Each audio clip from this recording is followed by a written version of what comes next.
Hi, friends, my dandelions. Well, the time has come.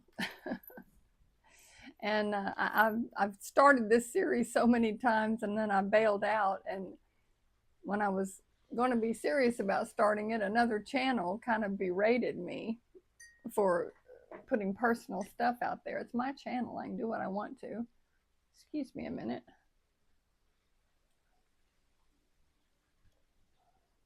Do more of what makes you happy.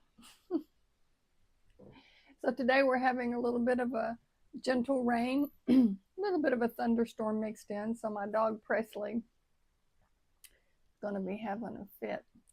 I ordered one of those little bark control things, and let me tell you, that thing works. It's got two settings. You can do a beep.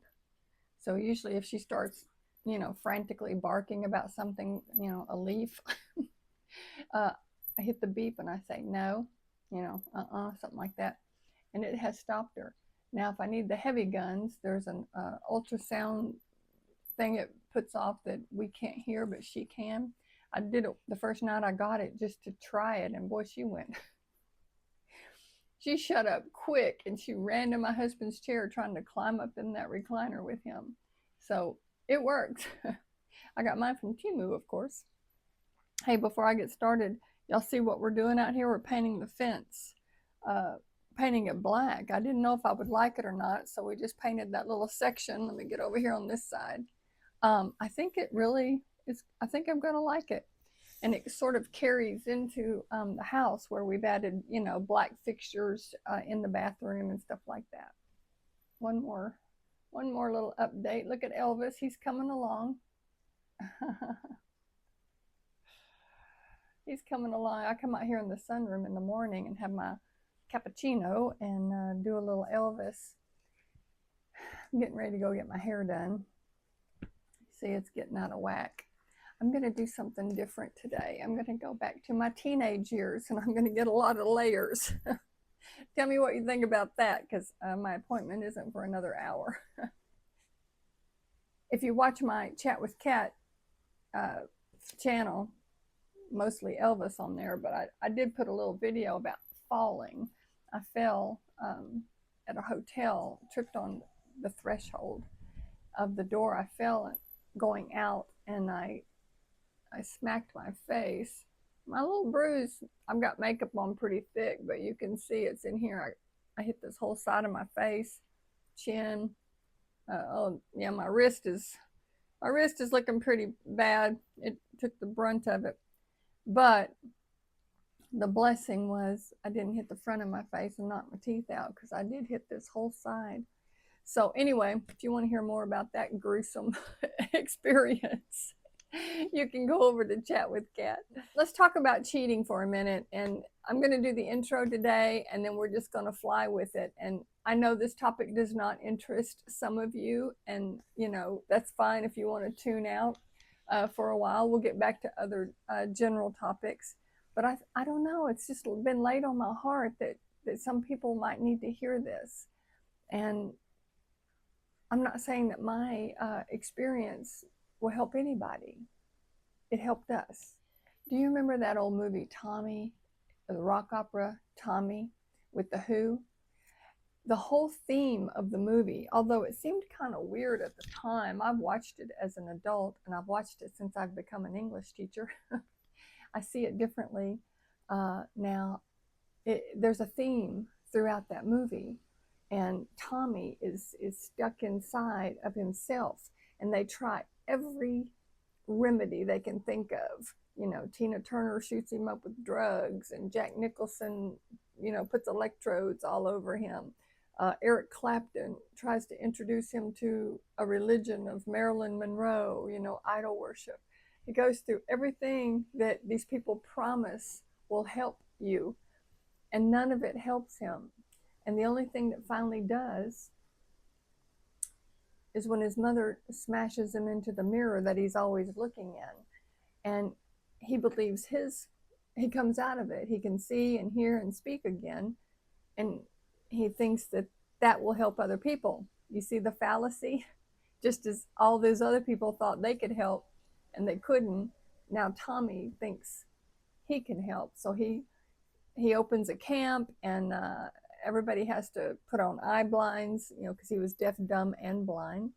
And they have to put in earplugs and a cork in their mouth and eye shades so that they can't see, hear, or speak. They have to play pinball because that was his outlet. But it doesn't work, and they rebel.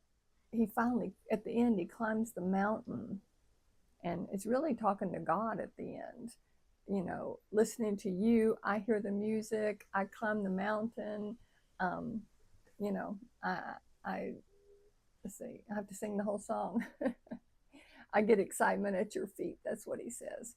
And he goes up, and it's a huge sun, which the movie started with. It was there all along. You see, that's a huge theme there. And so you have to find that piece yourself, what works for you. And it might not work for anybody else. And so I can only offer what we did. And I'm not a therapist in any way. I'm just a cat sitting here having my cappuccino with you and talking on a drizzly day.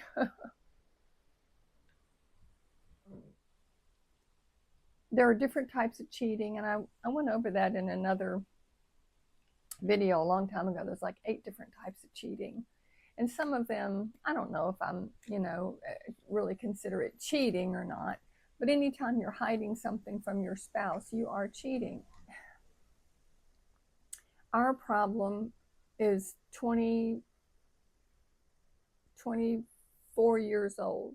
24 years old. It was 24 years ago.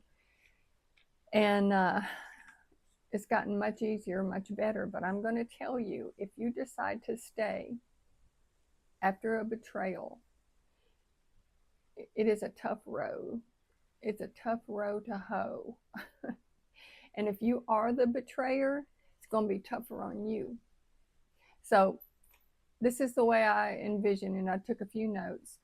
These are the videos I'll be putting out. Number 1 is going to be the warning signs. I had warning signs, and I thought something was weird, but I did never chalked it up to cheating. So we're going to talk about the warning signs. We're going to talk about the minute that the betrayed finds out, what it's like for the betrayed, and what it's like for the betrayer when they're confronted. Number 3, you have to make a decision.